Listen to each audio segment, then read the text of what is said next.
Tingting was Chief Transformation Officer at Move.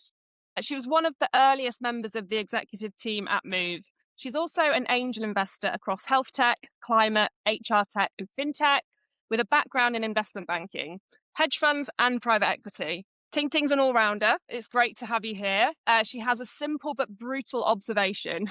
Businesses need to sell, but how do they do it credibly? And what actually works is restraint, evidence, and letting others do the convincing. And Tingting has sat on both sides of the table, which makes her the perfect person to answer. You ready for it? What does real credibility look like?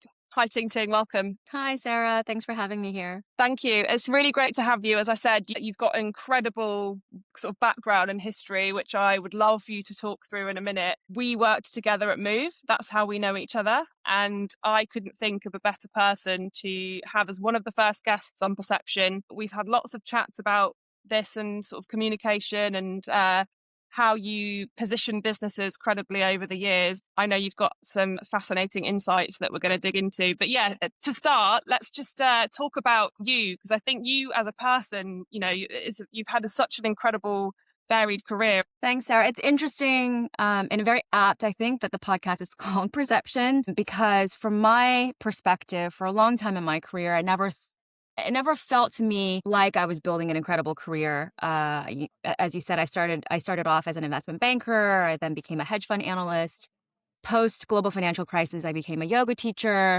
And then I've had a windy career since then as a real estate developer, real estate investor, fundraiser across private markets. I've built and launched a fitness app and also working as an executive at Move. And so it doesn't quite make sense to kind of the person looking in from the outside. But I think the thread that runs through it all is the fact that I'm someone who very much leans into new challenges. I love doing things for the first time. I love looking at problems from different perspectives. And so the way that I've managed to do that throughout my career is by working and building in different industries. And really over the last few years, it's been bringing my skills, experience, and insights together across different industries to try and cross-pollinate, drive innovation, and ultimately bridge the gap between strategy and execution. So happy to dig in more on that. An all-rounder.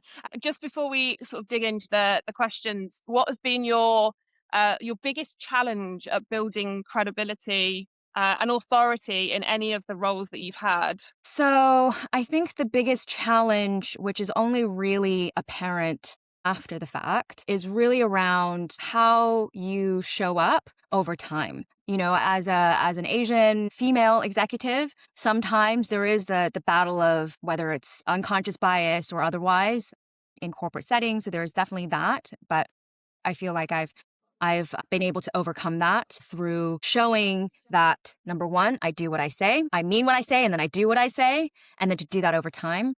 And then the second is really around, I think Stephen Covey refers to it in his book, seek first to understand and then to be understood. So to be able to listen and ask good questions before you start your narrative, or using that as really useful and helpful context to develop your own narrative, which I think helps to create authority and authenticity and credibility over time. So it's not a momentary impressive feat or a very impressive story, mind-blowing story that you tell once and forget about it, but it's actually how you show up consistently over time. After first seeking to understand, who you're speaking to, what's important to them, and what matters for your audience. Yeah, and when you were just talking through that, one of the things I know about you, having worked with you for a number of years, is you have a lot of integrity, and I think that is one thing you were just saying about you say something, you do it, you follow it through, and you have a lot of integrity, and you're a very good listener, and I think that's a real skill to hone. It's a really hard one for people to learn. It's the two things of remembering someone's name is always a very impressive skill. Being able to sort of actively listen to what people are saying and then be able to put it back to them in a way that they are very impressed with what you've kind of taken away from it. So that's good. So let's go into the questions then. So when we were sort of having a chat about what we wanted to talk about, we were talking about the fact that businesses, whether it's a startup looking to have, get funding from fundraising from investors, whether it is a B2B company that is, looking to sell products to its customers. It could be any one of those. I think we were talking about the fact that a business has to sell, and somebody within that business has to be a good salesperson. And I think what I'd love to understand is, what have you seen that kind of explain why some founders or companies struggle to build real credibility off the bat, even when their company is genuinely doing good? Yeah, I think there's maybe two ways to look at it. So I do believe the skill of selling, of telling a good story, is really important. No matter if you are, founder, CEO, or if you're any other role. Number one, are you actually able to articulate a coherent story in terms of, what is the problem that you're solving, the solution that you're offering to be able to solve that problem, whether as a founder pitching or a salesperson in a company pitching? Do you actually really understand the customer pain points and then be able to take them on a journey in terms of how you're going to be able to address their pain point? And so that is kind of table stakes in terms of being able to do that well, and to do that through your own experience. And then the second part of that is, it's not so much about performance, because every pitch should not feel like you're on a stage, like performing an act. So, and this comes down to, again, the power of storytelling, but it's also, how can you back up what you say? So as a company, you have a vision, you have a mission statement, you have these grand claims of what you can do for your customers. How do you then back it up? And startups at different companies at different stages will be able to have, hopefully, evidence to back that up, right? So either early users, anecdotes even, and then as the company progresses, being able to actually evidence that and back that up with data. And so I think it's both. I think it's, honing the skill of storytelling, crafting the narrative with clarity. And then the second part of that, once you've got that down, is how do you then substantiate? How do you back that up? Yeah, and I think you've been on both sides of the table, right? So you've gone through the process of fundraising. I mean, you've how much did you raise at Move? I mean, a lot of money, a lot of money. So you have been that storyteller, and you have been the person with integrity going into those rooms. How much was it? Well, I'm sure you know. Yeah, it's in the hundreds of millions, depending on when you air this, when you publish this podcast. That is a lot of money. You've also been an investor, you've been an advisor and a board member. So from the side of the evaluating, when you see, I'm sure you must have done, a founder or somebody in that room pitching too hard, what does it actually feel like in the room? Can people see through it? Or, you're talking about performance. If people are performing, it's quite easy to see through that, or not. I don't know. It'd be good to hear your thoughts, because I've never been in one of those rooms with you. Yeah, I think as an investor and just as a professional, and I do this with my teams, you probably know this, Sarah, is I like to ask a lot of questions to dig a little bit deeper below the surface layer. And so, in a pitch or in a conversation with a founder, if you're asking questions like, tell me more. So you said that, you found success in XYZ ways. Like, tell me more about that. Like, what have you learned? What hasn't worked? And so if you ask kind of sequential follow-up questions to kind of get to 2, 3, 4 layers deeper, usually that then brings to light if there are any inconsistencies in the story, right? So it usually also brings the pitch down to earth a little bit. So you say you've done this, but like, actually walk me through how, walk me through why, walk me through specifically what you did. And I think also what investors look for is the intellectual honesty to admit when things haven't worked, or when you've made a mistake, when you were wrong about a decision, whatever it might be, and to see the level of humility, again, intellectual honesty, transparency with which you communicate, in the good situations as well as the not so good. So, and then maybe the final point is when you are asked a question, and again, I've been on both sides of this. When you're as an investor, when you've asked a question, and the person on the other side does not answer it directly and says what she wants to say, right, and redirects it. Politician. That's also another red flag. So you ask the question again, maybe in a slightly different way. But that's another signal. And so I've also been on the receiving end, which is, the investor has asked a very pointed question, and either, the business maybe not quite ready to share the information, or we may not be in the right place to answer it in that moment. How do I actually respond in a way that's still truthful, that is still authentic, but it shows a kind of strategic thinking in terms of acknowledging what's been asked, acknowledging what we don't know, but also then emphasizing what we do know and how we've been able to make progress based on that. Yeah, yeah. Goes back to that integrity. It's awful when you catch someone out trying to flag something that they think it's a weakness, and it's actually not a weakness. It's actually a weakness if you try and cover up what you don't know. So I think Exactly. that's a bit of good advice. But people, I mean, people do it all the time. We get nervous and anxious, and we want to be perceived to be, knowing our stuff, but no one's perfect, and not everybody knows everything. I think it's a Yeah. good bit of advice for people, for sure. And then I just want to talk about, so your career has been varied, as we said. You've had to go into different industries, and every time you've had to rebuild your credibility from scratch. First of all, how do you do it? Second of all, does it get any easier? And third of all, does it always feel the same when you're starting from zero? Oh, it's a very interesting question.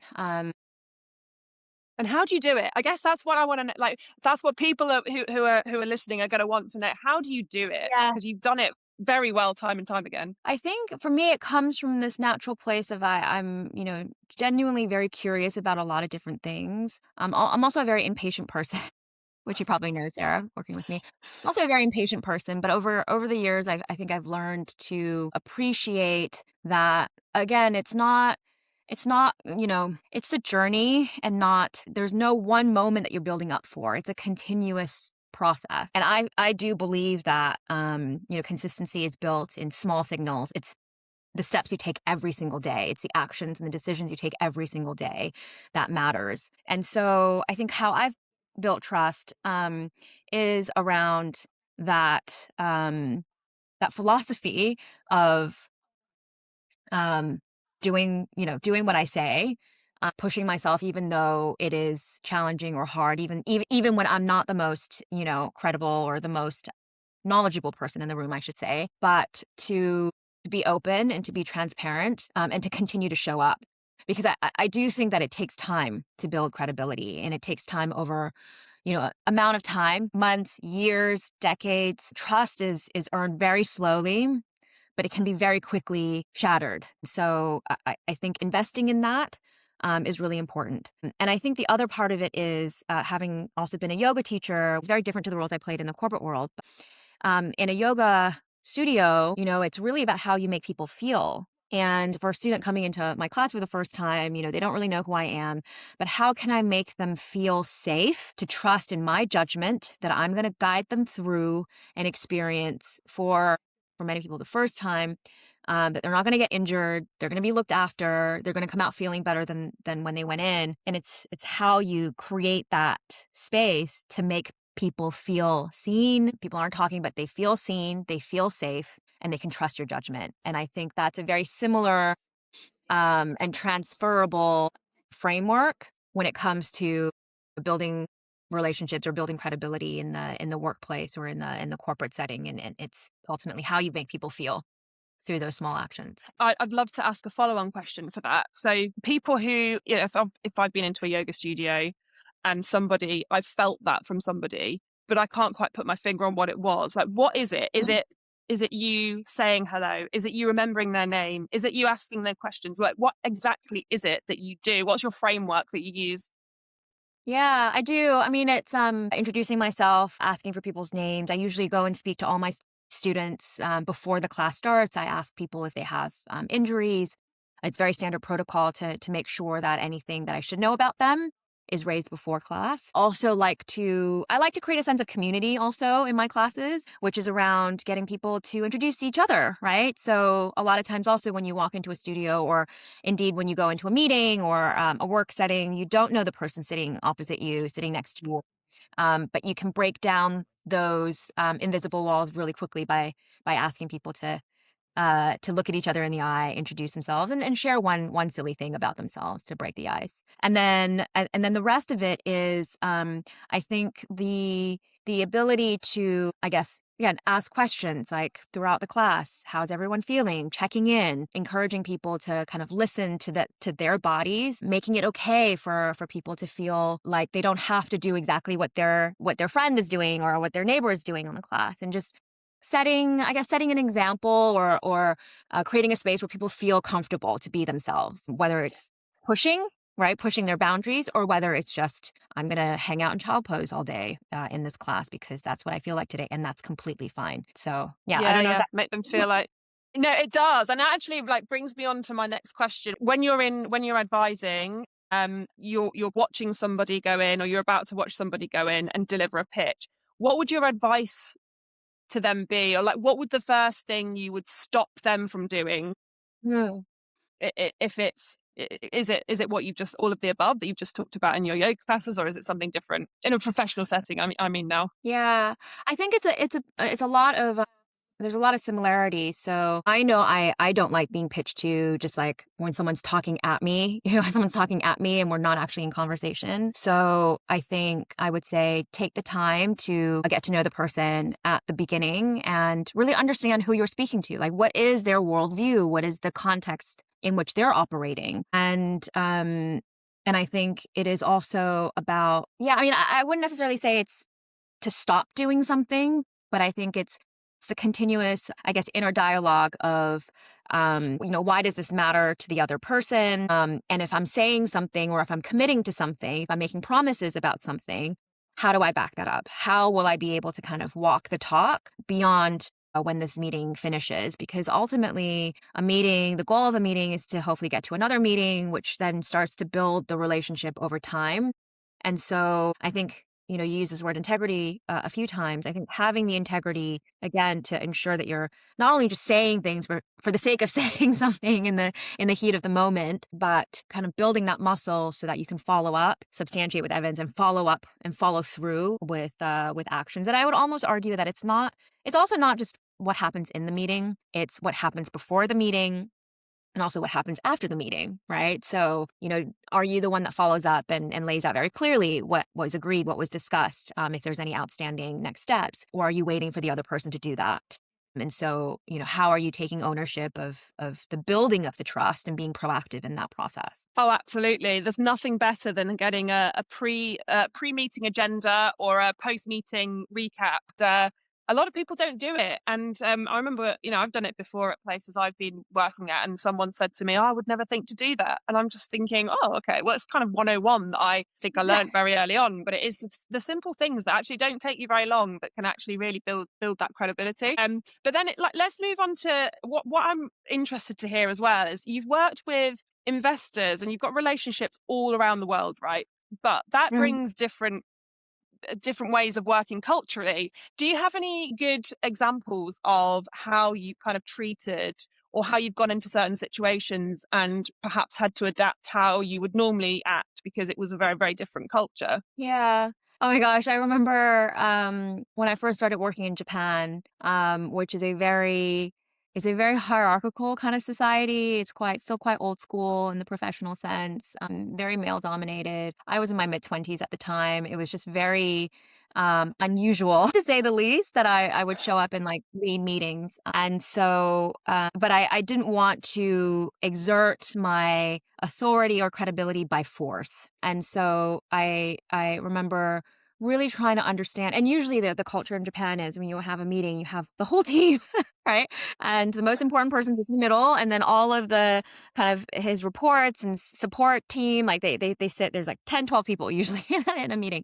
And so I remember really trying to spend time as I'm receiving the business cards, like, okay, remembering the people's names, and then you lay them out in the order in which they're sitting, to really understand what roles do each of these people play. Like, who's a decision maker? Who is the decision maker kind of defaulting to for questions? Who's contributing? Who's actually answering what types of questions in the meeting? And just really trying to map out the relationship map within the meeting and then honing on that over time. And so that's one example, because operating in Japan, again, it's a highly relationship based, long term type of thinking. You can't just land and expect to get a transaction done, shake hands and get a transaction done. So you really have to take the time to understand also the culture of, like, when you bow at the start of a meeting, when you bow at the end of a meeting.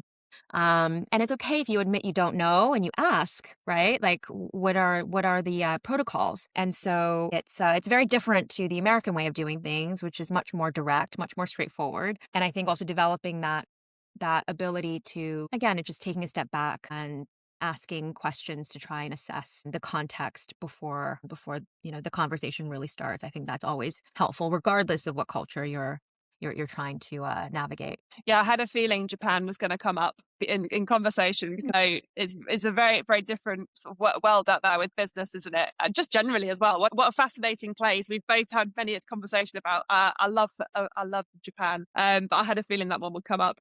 What's your experience with building credibility from an external comms perspective? You hired me to manage external comms at Move, and I know you've done that before in previous roles, and I know you have experience with it. But what's your advice to someone who might be sitting here now going, I work at this startup or I'm a founder, and I don't really know where to start with, what do I say? Like, how do I tell my story? What are the ingredients I need to be able to actually get my story out there? But that's in a very credible way. I feel like I'm the wrong person to talk about this. You should be the one talking about this. I know you're good. Like, I know you have an answer to it. So we worked together on this, and you're just really good at it. Thank you. I think maybe the reason why your perception of me being good at this comes from a place which feels very authentic to me. I'm not a natural public speaker. I don't actually, it really frightens me. I love talking about things that I'm passionate about. And Move was one of those things. But I think in general, I would say this has got to be something that you're passionate about, right? Like, so that's kind of baseline. And then I referred to this a little bit earlier, is getting really clear on what is it that what is the problem that you're trying to solve? Why you? Why now?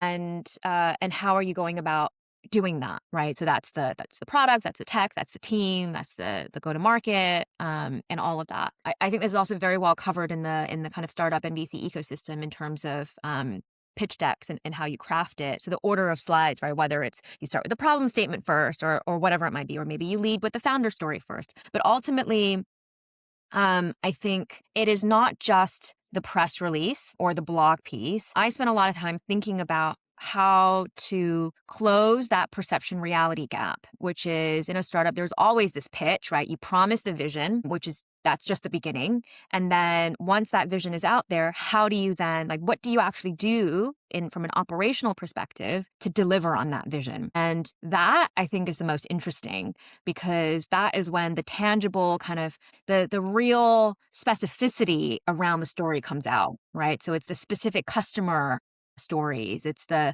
life-changing experiences that customers have had, using your product. And that really brings your story to life. So I think that's what I would focus on, right? So you then don't have to, as the founder or the CEO, like, you don't have to be the one selling.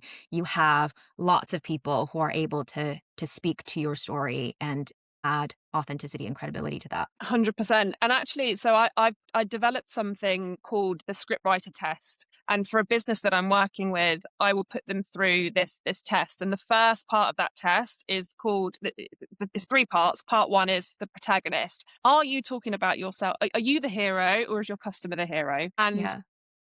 you'd be surprised how many businesses are putting themselves as the hero.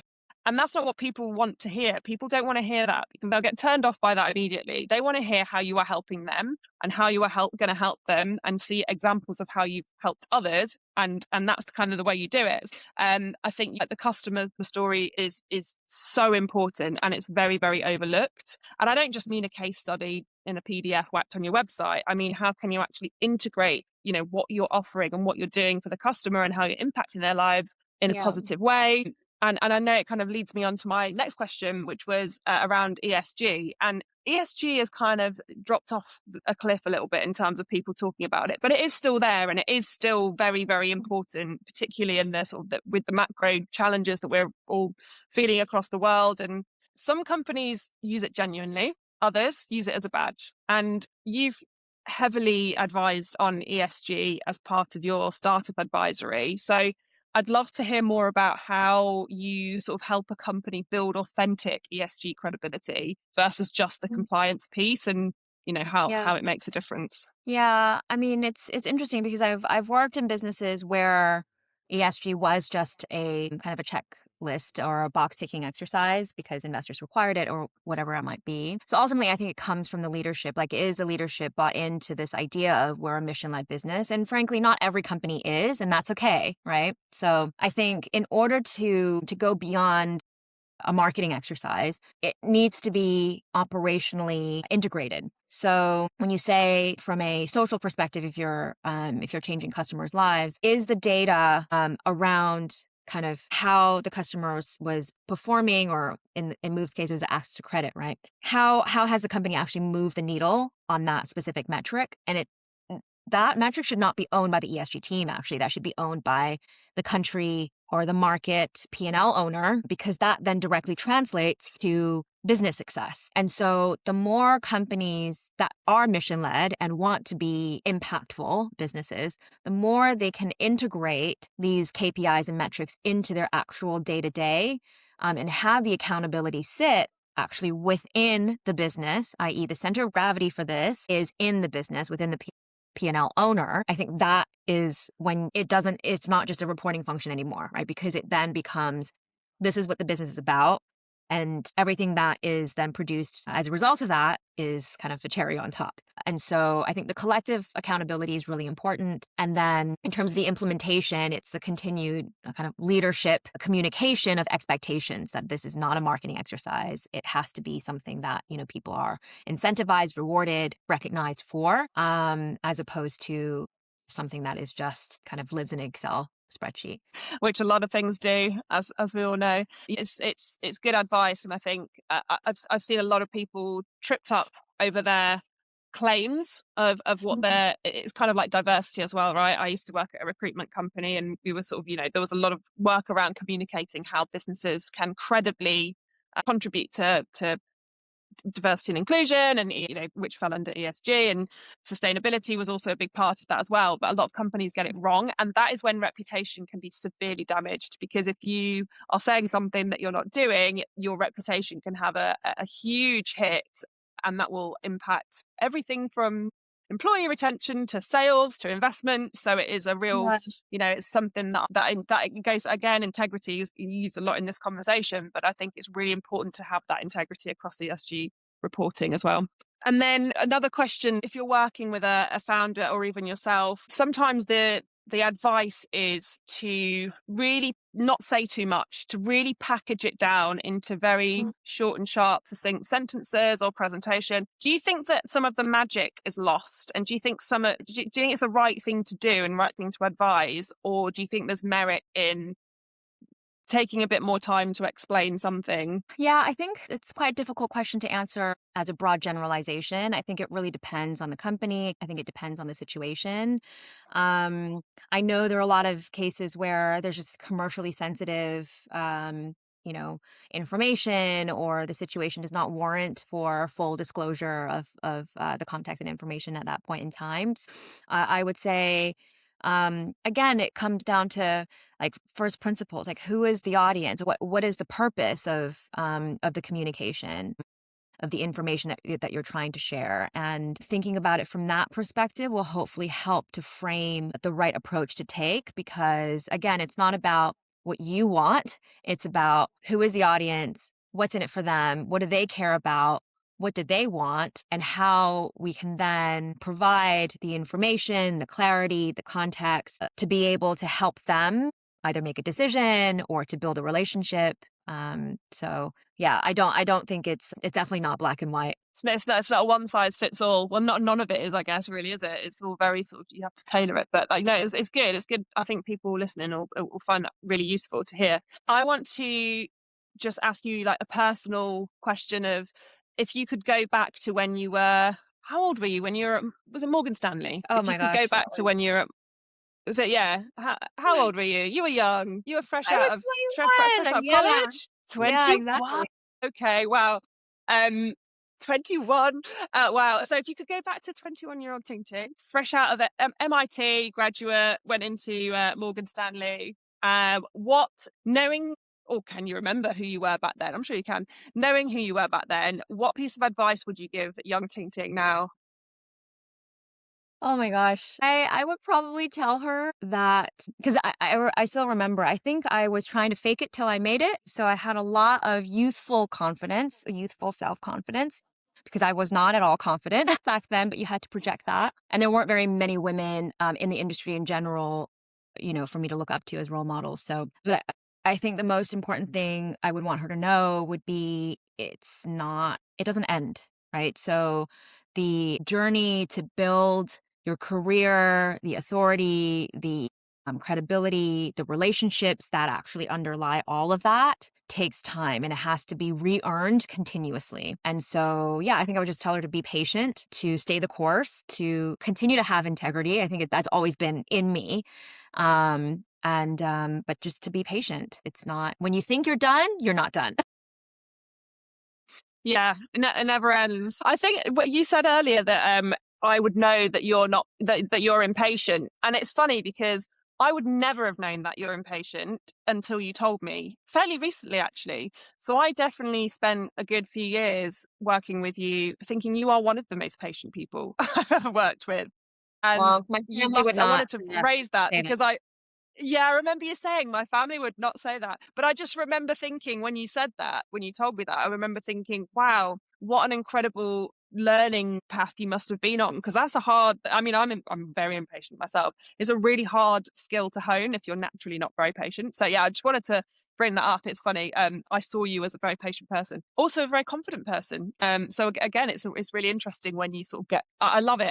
Love having open and honest conversations and hearing some people's vulnerabilities because it makes them more human, which builds credibility in my eyes. So going back to what you say around, if you pretend everything's okay, surely there's going to be a time when something's not okay. So Yeah. how do you build credibility when you're trying to smooth over things? But then I also was just thinking about what's the thing about trust building that most of the standard advice gets completely wrong? Like the counterintuitive insight from someone who's built that credibility in loads of different contexts. For me, it's not a communications problem. It's more of an operational problem. So, what I mean by that is it's very easy to say things, but I don't believe credibility is built and sustained that way. And so, over time, if there's a divergence between what you say and what you do, that comes out in the wash over time. And so maybe traditional sales advice, I don't know what the latest kind of business management books are on that, but for me, it's not what you say, it's what you do. And it's also what you do, the decisions that you make and the actions that you take when no one's watching. And this comes back to what we were talking about earlier, which is the performance, right? So when no one's watching, you're walking to an office, how do you greet the reception staff? When you're waiting to meet, an investor or a founder at a restaurant and the server comes over, how do you, treat someone who is not in the same position as you? And so these are all the things that I think about in terms of not so much like how do I sustain my credibility, but I think it's just I want to be a good person. I want to be known as someone who has integrity. It does not feel in alignment with what I believe if I don't, show up this way. And so I think it's the day-to-day small things that you do that eventually translates into whether you have credibility. And frankly, it's not something that you hold. It's something that others have for you, right? I've just got one more question before we wrap up because it's gone so quickly. You said fake it till you make it. That's what you used to do. Do you believe in that? now? I do think there is. So I'm reading Annie Duke's book about thinking in bets, and one of the things I'm taking away from that book is like you have to be able to kind of think in probability and like operate in the grays, where like the world is not black and white. And so um, I don't think that fake it till you make it, because if you take into the if taken to the extreme, like the Forbes under 30 list, how many of them are incarcerated, right? Like that's the absolute kind of epitome of faking it till you make it or not. But I do think there's an element, especially for women, I think especially also for minorities and people of color, like I do have a bit of chip on my shoulder. I often question, do I belong, because I've not operated inside the room with a seat at the table. In most cases, I've had to fight my way in. And so I think there's an element of encouraging myself to have the confidence in my ability, the confidence in kind of my judgment to be able to show up. And so for me, that's what it means is I've done lots of different things. My experience is real. My skill set is real. I have something to offer. And especially when it's making pivots or doing something new, stepping outside my comfort zone for the first time, it's reminding myself that even though I haven't done this exact thing before, I've done loads of other things that tell me or inform me that I'm capable and I can do anything I put my mind to. And so that's what I believe in. I think the catchphrase is sometimes kind of misinterpreted or used in a slightly different way, which then encourages the type of behavior which actually destroys your credibility at the end of the day. Yeah. I was just, as you were talking, I was thinking it's because I do this as well. And I think it's calculated risk. Calculated because you might be something that you've not done the exact same thing, but you can know from how you know about yourself and your skills that you're going to be able to do it. So I think in that sense, it's fine. Personally, I think if you don't have any idea of calculated risk and you're just going in and selling something that doesn't exist or isn't real, that's a real problem for me. Oh, 100%. Yeah. I'm allergic to it. I find it really tough, right? My brain, the way my brain works, I just find that really, really tough to sort of understand because I don't do it and I can't do it myself. The list that I shared with you earlier, it's 30 under 30 of the people who are hats off to them. They must be the smartest people, like the smartest manipulators in the world to be able to sort of lie their way to jail. I just find it all very fascinating. But yeah, as we part ways for the day, is there anything else that you wanted to say? Kind of what you're doing next? Anything? Any nuggets of inspiration that you could leave for anyone? I think though it's a word that I've said so many times, or a few words I've said so many times. I think it is about, and as you said, those founders, like they were enabled by a system, the structure that enabled them to actually succeed in some sense of the word in this ecosystem, which rewards risk taking. So I think everyone has a role to play, and everyone needs to take accountability. Honestly, I think for me, it's about having the intellectual honesty with yourself and with those around you about what you know, what you don't know, and showing up with consistency to do what you say. I do find that, and it's something I'm trying to instill in my children, because whenever I ask them to do something, they're just like, okay, and then they don't do it. It drives me up the wall. It's really important. Do what you say, because that will make you better than a large majority of the population, if you actually follow through.